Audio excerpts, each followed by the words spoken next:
This is the second time I've had to follow Tom Ahern. Talk about an energized guy. And my dad always told me, if you're gonna talk about something boring like finance, you have to tell a joke first. So this is my favorite new joke. What's the most frustrating thing about being a sheep rancher? Every time you take inventory, you fall asleep. And for those who have little kids like under 5, here's one you can take home. What do you call a big pile of kittens? A meowtin'. So I'm going to talk about how the state contributes to school construction, and I want to talk about why. Okay? So why does the condition and design of schools matter? You know, there's obviously the basic ideas of protecting the investment of the community and health and safety. But what about teaching and learning? I mean, the kids are in the schools to learn. How does that affect teaching and learning? So this is one of my favorite old barns. They say that a gifted teacher and a highly motivated teacher, or a gifted teacher and a highly motivated student can learn in an old barn. It's probably true. But we want all of our teachers and all of our students to succeed, so the barn is out, right? We need better facilities.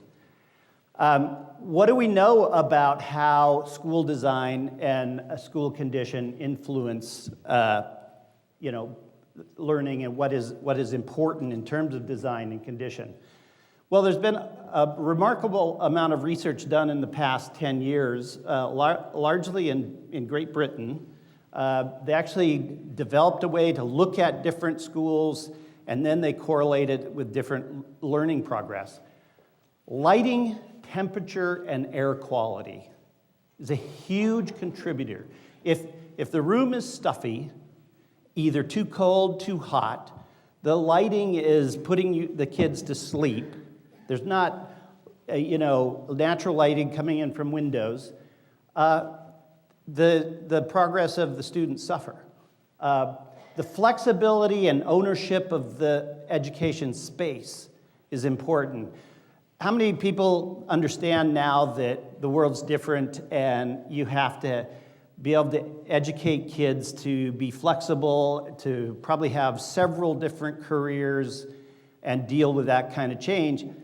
That requires a different approach to teaching and learning, project-based, hands-on kinds of learning. Well, to do that, you need a bigger classroom, generally. You need fixtures and storage and things like that supports that kind of, didn't want to. There's also another thing about, if you've got a classroom that's got just beige walls everywhere, or a classroom that's got all of these bright colors, both of those get in the way of learning.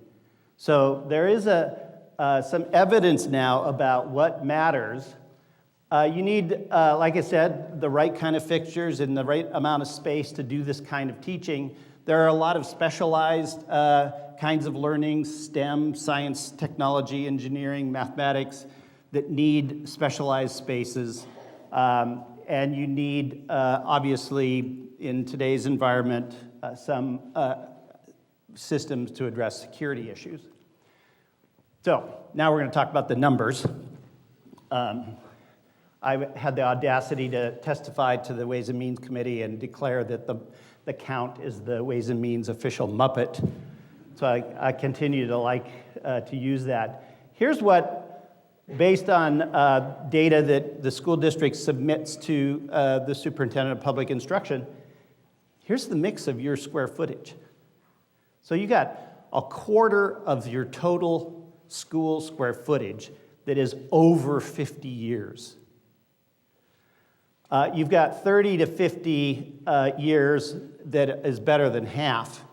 And then you have a little bit of space that is under 30, and under 30 means like 28. So I think the average was about 47 years. Now, when I looked at your facility, when I walked around the high school and I drove up to one of the elementary schools, they're in better shape than I would have expected given these numbers. So that means your facilities people in this district are doing their best to hold these schools together.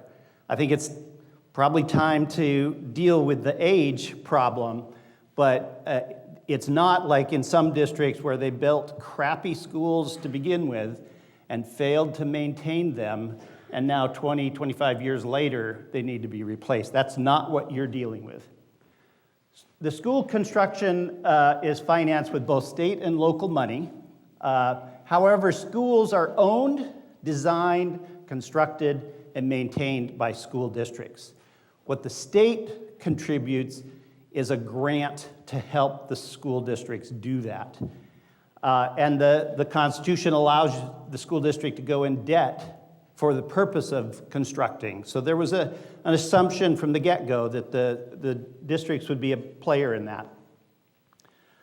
The difference, here's the problem, the difference between the real cost of constructing a school and what the state pays falls on the shoulders of local taxpayers. And unfortunately, the state isn't, I'm not going to pick on the state as much as Tom did, but the state isn't paying for a reasonable amount of money. Here's the basic formula that determines what the state will pay for a new school or for modernization of an old school. They count up the kids, and they look at K through 6, 7 and 8, and 9 through 12. Okay, they count those different groups of students. They multiply it by an assumption of square foot per kid. So for K through 6, the assumption is 90 square feet per kid. Now, that's not what the classroom is. That's the cafeteria, the hallways, the gymnasium, the library, everything, as well as the classrooms. And then they multiply that total square footage times an assumed cost per square foot. And that produces what they think you can build the school for.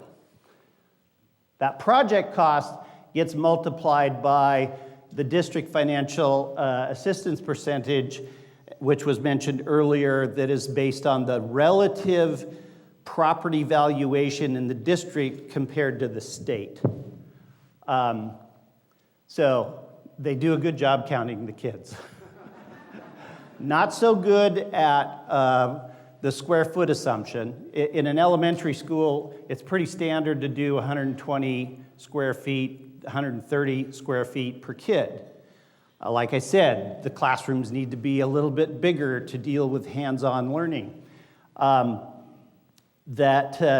Then they look at the cost per square foot, and in the current biennium for this fiscal year, the assumption is you can build a really good school for $220 a square foot. You can't do a residence for $220 a square foot. You know, it's very kind of bare bones, $275 to $325. If you're in a high-cost area like Seattle, it could be $500 to $600 a square foot. So that means that all of those shortfalls in those two assumptions fall on the local taxpayer and a locally approved bond.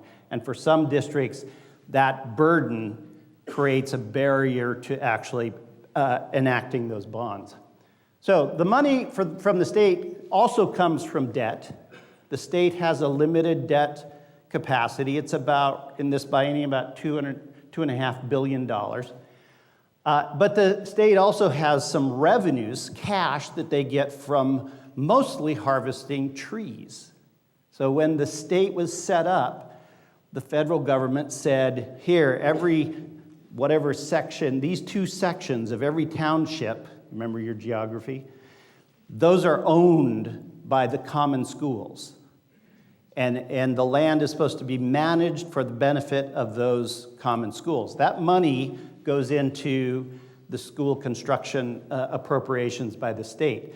Unfortunately, back at statehood, there were only 20 students, and now there's 1,000,001, and the amount of land hasn't increased.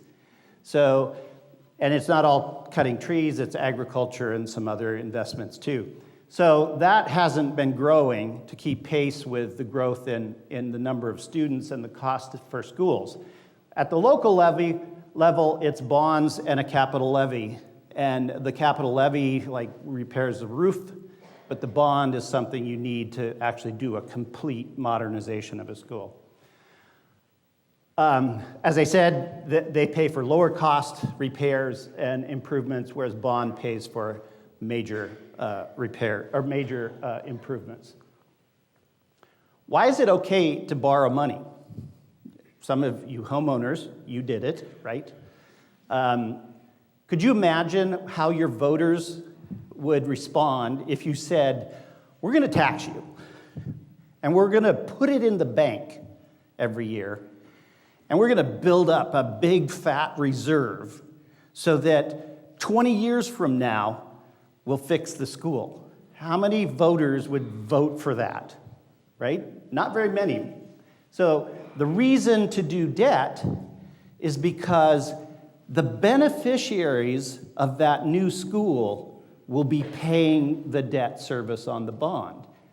Debt is a really good way to spread the financial burden over a period of time so that the beneficiaries who benefit, your community, your families, benefit from that improved school will pay for it. So that's why it makes sense to borrow money. As mentioned earlier, you need 60% vote, so does the legislature. When they pass the bond authorization, it requires a 60% vote of the House and a 60% vote of the Senate, which is kind of why you end up with a capital budget with all these pet projects that go to your home districts. The district has to say what the bonds are for. I mean, it doesn't have to be very, very specific, but they have to lay out what the bonds are going to be used for, and it has to be used for construction and acquisition. Now, that means you can use it for planning and architecture and engineering and all that stuff, but it has to go into an asset that is going to last a while. And preferably, it'll last longer than the debt. And in your case, you have a pretty good performance there. You have zero debt, and you still have usable schools. They're, I think, a little tired and need to be spruced up, but that's a pretty good performance on the part of the school district.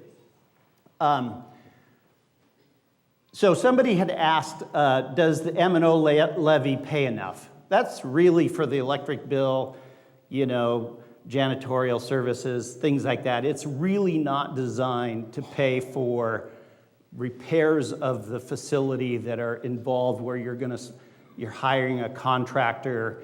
It'll pay for somebody on staff who may fix the plumbing, but not a major plumbing renovation. Do all of our schools qualify for state match? In your district, all of these buildings are older than the threshold, or almost all of them, for the age to qualify for state match. So you are in good shape in terms of getting state match, but keep on the lookout for improvements to that formula, because there's currently enacted budget that said the legislature is going to study this problem. There's a joint legislative task force that's charged with improving state financing. So those criticisms I made earlier, they may be, maybe better a couple years from now. It is, like I said, it's a little unusual to have the age of of schools that you've got here, I've not seen something as significant as this school district. And I think you need to think about what people did back in the 70s in taxing themselves, going into debt, building these schools, and the burden that they took on for that. And think about what's your responsibility now, to do something that's going to last another 30 to 50 years. Why don't we just buy an old vacant building? Somebody asked that question. Well, you could, but the cost of renovating something like that may be more than just building a school from the ground up. So there's a lot of special requirements for code that old vacant buildings are never going to be met, are never going to meet. Here's another question, two questions that are kind of similar. Why should parents of secondary students support school improvements when they know that by the time the new facility is built, their kids are going to be out of school, right? Well, because it's not about them, it's about the community. And back when, in the 70s and earlier, when your community voted to build these schools, you had a lot of voters who, had kids who were seniors and were going to be long gone. And they took up that responsibility and they accepted it because it was about the community. And then the last question, which I save for last because I'm old, I'm in my 60s, and sometimes I talk like this, why aren't these schools just as good? It worked for me, why can't they just make do? But then I have to think about, well, let's see, when I went to school, they were brand new, right? So now they're nearly 50 years old, and they're tired, and they don't have the kinds of spaces and quality of air and good lighting and all that kind of stuff that supports good education. So the reason to improve the schools, as I said from the beginning, isn't to have nice, fancy new schools. Some districts will be very proud with that.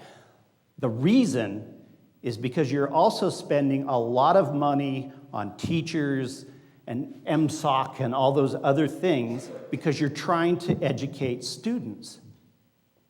And it's easier, it's more effective if you do that in a well-designed school that's in good condition. So that's my pitch to you.